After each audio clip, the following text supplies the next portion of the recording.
Don't be afraid to ask and to give, One of the because things you've taught me before is you always tell me about your hand. And I can receive and I can give, yeah. and it's a two-way street. I think that that's always been real perfect for me. I begin to use that. You know, I use a lot of your sayings, but that's one of the big ones. One, two, three, four.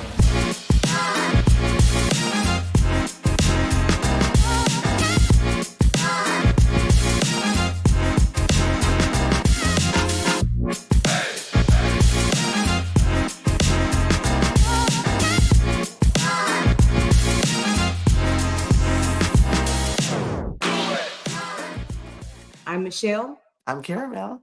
and welcome into my CEO Chronicles. And girl, I got something for you. I got something Okay. for you today.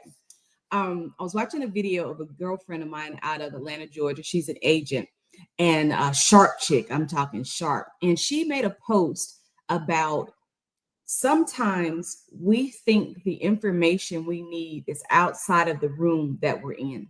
Mm, mm. I was like, what now? Wait a So if I minute. have if I have a problem in this moment, or I have an issue, I'm looking for a solution. Let's say, for example, my emails are not getting in my inbox. If I'm in a room at the BNI or whatever event, and I don't say, does anybody have ever had any issues with email delivery? Because I think that they don't know, then Right, I've because you're lost an not asking the opportunity. question. You're not Mhm. asking the question. And so, and I think she was breaking it down even more into specific races Mhm. and genders that tend to think less of each other. And I don't want to generalize, and I don't want to say all, I'm not saying all, Sure. some think that it's outside of the room. And sometimes it's a situation where because you don't know, you think nobody else knows in the room. You know, we call and talk about our kitchen cabinet often. Remember, that was one of our episodes, kitchen cabinet, and who are the people who are your trusted advisors for your business. I'm thinking that when we feel like we have those trusted advisors, that's where we would go for the answers and solutions until they don't have them. And then you have to use every opportunity in every room to be able to get to the answer that you But even need to. sometimes with your kitchen cabinet, you can think that they're limited because you only know so much of what they know. So you assume that they can't help you. You Mhm, assume they mhm. don't understand. Um, I tell people all the time, the scope of knowledge or the scope of what I know how to do is not limited to just insurance. It's not just Sure. limited to, there are a lot of things I know how to do from just dealing with different situations, scenarios. I've sold cars, I've sold vacuum cleaners, I've dealt with a lot of doctors in terms of Right. lending, just a lot of different walks of life, and dealt and just done a lot of different things. And so when I'm talking to folks, but I never want to push information on anybody. So you do have to ask me. So if you're not willing to open your mouth, I don't know what you need if you don't ask. Well, one of the things I tell my students, a closed mouth don't get fed. How do I know Absolutely. you're hungry if you haven't told me? Am I supposed to listen for your stomach to growl? I tell them that all the time, and they laugh. And I say, but here's the thing: in any business, in anything that you're doing, in life in general, to your point, the reason why you have that breadth of knowledge that you have over all those industries across all of those spectrums is because you ask questions. It's because you're inquisitive. I think there are people who are naturally inquisitive, and then there are those who are, introverted into a space where they don't even know how to get to the next, right? That answer that And they need. you can't be afraid too. A lot of times you're sitting there and you are afraid of being judged. You think that Mhm. I'm not as smart if I ask a question because it won't. Excuse me. You use the acronym. What does that mean? What exactly are we talking about? If I'm confused, I remember I was sitting in a meeting one time and it was a meeting and it was a lot of big time people were in the room and we were working on the city plan and it was called framework and we are working on it and we're sitting there and they were talking and I didn't understand what the heck was going on and I stopped. I said, hey, what's going on here? I don't quite understand what's happening. And so everybody's with it, you could feel the whole room take a breath and go, whew, I thought it was just me. Somebody is saying something because no, none of us understand what's happening here. And finally, it was like, oh, okay. And they stopped and they broke it down, and then everybody was on the same page. And folks were coming up to me going, I'm so glad you said something because I thought it was just, well, I didn't care if it was just me. You know what I mean? It's like, You got to ask the question. And so Well, don't be afraid. Go ahead. on that same point, to counter that, that there are times when the questions will be asked in the room, and in that room they are unable to receive the answer because you're providing it, and in that space you have to decide what that looks like, right? Are you going to force the conversation out? Never, never. You never What's so force it. I, as I have matured, because I'm 52 now, so I'm in my 50s, living my 50 best life. Okay, Mhm. in my 50s, I've learned I do not force information on anybody. Sure. If you ask me, I will gladly pour into you as much as you want to receive, but I am not going to And force. on top of that, not only if you are asked, but if it is being asked in the room and you can lend the information, that's the other part of it. So in that, I was in this mastermind. I remember they were talking about exiting a business, and I was saying, "Hey, this is actually something that I had literally just done. Like literally just went through that. If you have any questions or concerns," before I knew it, they were asking people in the room, and people in the room were talking as if they had exited, and I was the only one in the room that had done so. And it was very, it was jarring for me in that moment because in that season, I thought, well, I just said I did this. I have a broker. I've gone through the whole process. I actually sold my business. I'm in a new business. That's why I'm here. So if they don't want to receive it from me, let me be quiet. And that was another part But of see, being in that room. that's the exact thing we're talking about. Mhm. Those people in that room did not believe the information they needed was in the room via you. You see what I'm Mhm. saying? And Mhm. that's what we're talking about is that, everyone else seems to have it figured out. So people think, oh, okay, everybody else got it figured out. They got imposter syndrome. I don't belong in this space. They Mhm. start thinking, well, I don't know. So nobody knows. You can't be short sighted like that. You have to hear people out if you truly want information, you're truly seeking information. Because Sure. sometimes you just want to wallow.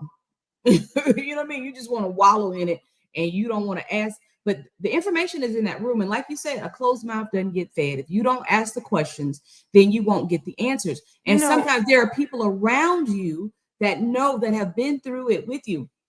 I'm in a group with a bunch of other insurance agents. I call them periodically and ask questions. Hey, have you experienced this? I'm at 8 years now. Okay. So at 8 years, I've been through some stuff now. I've been through a couple of cycles. So, but there are some people that are 10, 15, 20, 40 sure. years. So I can ask those people, hey, what do I need to be expecting? It's getting hard right now. It's actually hard right now. How do I keep pushing? When you got to that pivotal moment, how did you push through? Sure. And so that's what I'm looking at is that don't assume because you don't know that nobody else in your room knows about it. You got to open your mouth to ask those questions. And then consider the information that you're looking for, and even if they don't know, there may be a referral there. That's the whole purpose of being in those rooms. I remember thinking when I said, "Hey, y'all thinking about exiting? That's, I've done this. It was amazing. Let me tell you about my broker. While I don't, she's good for this thing. She was bad for this thing. It was like this. I wanted to give them all that good information, and because no one in the room decided that I was the one who could have that conversation, it was it was jarring, but." That didn't mean that I didn't continue to ask the questions that I needed answers to. So we often think that we're in these rooms and we're saying, oh, that this is not the room who can receive it. Well, honey, I can take a whole lot. I don't have to always be given. Sometimes I'm there to be receiving the So information. sometimes I'm there to be filled. And Yeah. I was thinking, I'll give you an example. I'm on a board for a charter school. Mhm. And so I happened to stop through there a few days ago and they were like, hey, we were trying to do this. And it was a matter of a text message, what they were trying to do. I was like, hey, when, what, how? Boom, there it was done. And I told them, I said, hey, some of these issues or things that you have, they are not heavy lifts for me. So let me know, just shoot an email when you have a question about something or you need something to the board because that's what we are here That's for. what you're there for. We are Yeah. a resource and something that's like I remember they had an issue where they were needing to get a permit pushed through or get a permit done so they could start the building. And I was like, okay, well, I said, what you trying to do? Let me see what I can do. And sure enough, I was able in a matter of a couple of days, maybe a day and a half, get something done that they had been laboring and struggling with. Not that I'm ooey, nothing like that, but it's just I happen to know the right Well, let me person. just say, you No, are incredible. But to that point, why continue to go and circle around and be upset and get frustrated about an answer that could be just as simple as asking people who are in your circle? and you can't, and don't be afraid, especially if somebody is in your circle. Don't be afraid to keep asking or to get, give as much as you get. Don't be afraid to ask and to give One of the because things you've taught me before is you always tell me about your hand. I can receive and I can give, yeah. and it's a two-way street. I think that that's always been real perfect for me. I begin to use that. I use a lot of your sayings, but that's one of the big ones, and it works in this context because it is a two-way street. Information highway or goes both ways, and don't spend your time spinning your wheels on one problem when there could be a solution literally by just let, calling a few people. let me tell you a time that I didn't speak up. Very rare. I didn't speak up.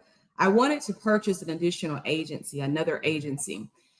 And some situations had gone on, and it was an uncomfortable situation where someone had passed and they owned an agency, dear friend, and I wanted to purchase the agency. And prior to them passing, we had been having conversations about me purchasing the agency. Well, I didn't know how to approach the family or approach anybody about the situation because the funeral had just happened, you know what I mean? And it felt real opportunistic and so forth, right? Well, I let time go on, and next thing I know, up jumps somebody that bought the agency, and I'm sitting here going, well, they were having some difficult conversations, you know what I mean? Mm-hmm, And because mm-hmm. I didn't open my mouth, I didn't follow up, I didn't ask the question, I didn't make the move, I missed out on an opportunity. And I know a lot of people say, well, that wasn't for you. If it was for, yeah, sometimes stuff for you, you just miss it because you didn't And open your which goes mouth. back to using the opportunity to have those conversations out loud. You cannot live in your head with the answers. You cannot live in your head with the solution. Sometimes saying it out loud will help you run through that to get you to the other side, and the solution will be present itself. So here it is, you lost on an opportunity because you were in your head about what somebody knew and didn't knew, Or and what was again. uncomfortable, what would Hmm. have made, and Hmm. how would I have looked, and what would have, and you just all this stuff, like you said, having a conversation in my head, but not actually bringing it out. And another thing I was looking at, you talk about the celebrities in different movies where they had opportunity to do something and then they missed out. They were there, and I was thinking about I don't know if it was Apple or Microsoft, one of them, but they started out two people, and then one person is thinking, I know as much as this person knows, and now somebody a billionaire and somebody's a footnote. Let me tell you, this happened. You remember when I started my first business, I was in a partnership Hmm. and we were together for an entire year. And in that 1 year, by the time we got to the end, she, I think, was suffering from imposter syndrome. I think she could not understand the direction we were trying to go to. I knew exactly where we were going. And she left the business for that and lost an opportunity to be a part of an exit and a sale and a real nice little, a nice little chunk because she decided that it wasn't the perfect thing. Now, that was her decision that she made consciously. But I think that in that season, if she had been a little bit more open minded, that this would not have been that way. She didn't ask enough questions. She didn't see the vision. We can't always believe that everyone will understand and see it. We still have to say it out loud. We still have to breathe it life because, especially when it's a figment of your imagination, you've never been in business before. You don't know this business. You're trying to figure it out. You're Right, but breathing especially, life into this idea. and always remember, the smartest person in the room is the one humble enough to ask. Usually, That's the smartest person in the room because they are humble enough to ask the question. When you are too haughty, I know everything, don't nobody else know. They're not gonna look at me like this. Take your time and ask. Because I'm in this room, I've learned a lot about business being in rooms with men, white men. Um, I'm not saying white men know all. I've No, never they do. just typically are the ones who are in the power move, in the power So position, in the rooms, positions. and they've shown me things that I can ask for, things I can do. They'll tell me stuff. And I tell people I speak fluent white man. So McCoy always says all the time, my husband, you just will ask anything. I've never seen anybody who can break the rules. Somebody will say, so I've used this example. We were on the cruise and in the restaurant that I liked, it's called Agave. And I love Virgin Cruise because they got good food, but it's a Mexican restaurant, but you can't eat at the bar. They have these little tables, and the man said you can't eat at the bar. Well, I didn't have a reservation, and all I wanted was a piece of that steak. I knew I wanted that steak. And I sat at that little table and I said, hey, I understand that I'm not supposed to eat here, but all I want is a little piece of steak. Can you bring me that steak? And they said, well, we're not supposed to eat at this table. And they went and asked the man. She says, oh, you want a steak? No problem, ma'am. Great. Thank you. I bought my little margarita. I had my little steak. I sat at that little table, but I asked the question. You make it and some so. people will get angry with you because you do that. Some people will be because they Mhm. want the rule to be the rule and they'll get so pissed off. I remember that I've told this story before. I was dealing with a lady that when I used to sell cars, the first a small car lot, and that's when I learned the valuable lesson that no, it's not no. You're just not talking to the right person. And Right. it aggravated me so much that she thought that she could just the person that said no and she didn't stop. I don't know why that rubbed me the wrong way. I benefited from her going beyond no, but I wanted it to be no because I had been stopped by no. I wanted her to be stopped by no. You, Sure. you, you see that mentality? And I was angry because she had the audacity to ask a question. And don't be like that. You know, if you're nervous about asking questions, what you can do is write them down. If you know you're going into a situation, and I have a meeting later on today, and I Mhm. have some things I want to ask. I got them in my mind, and I know I'm going in there to ask these questions because it's an opportunity to talk directly to the person who got the answer. Mhm. So Mhm. write them down just in case you might forget. So when they say, does anybody have questions? Yes, I have a question. Also, refrain from fear. People will beat you down. People will kind of, when you get ready to ask your question, like if you're known for asking questions, people will start trying to intimidate you and breathe. Well, As soon as I look, you can intimidate me all the way to the bank because once I got my solution, I'm off to the races. Usually, when someone is asking, it's a cry for, I need a solution now. I needed a solution because it's preventing me from moving my business forward. So, in this very situation, I'm using a very popular CRM, customer relationship manager, and I have a problem with my email deliverability. It's a big deal. It's cost me thousands of dollars where people are not showing up because they're not getting the email in their inbox.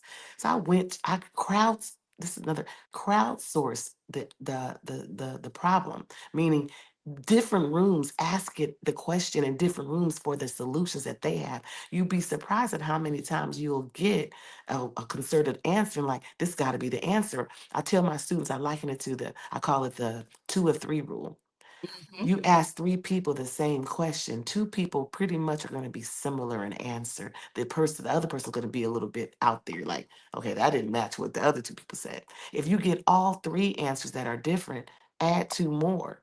By the time you get to 5, you should have a concerted effort that, like, a concerted answer, like, okay, this is what most of the people are saying. This must be the answer, and you can move out on that. Don't ask the one person, ask several people, move into those rooms and talk to them about, get multiple people to say, well, this is how I approached it. Well, I did it a little bit different. I did it this way. That And you is how might, you ask the questions in the room. And that's what we're trying to get you to understand. You're in this room, yeah, BNI, chamber, friend group, yeah, whatever. meet up, whatever. Wherever you are, start small. You can ask clarifying follow-up questions. You can throw it out there. Sometimes, because I'm a victim of this. I do this. And what I mean is sometimes I assume because people are employees, they don't understand business and that I can't have a business conversation with them. Mm, And I'm learning that's not necessarily true. They just give me a different vantage point from the business conversation. Because I look top down, they're looking bottom up.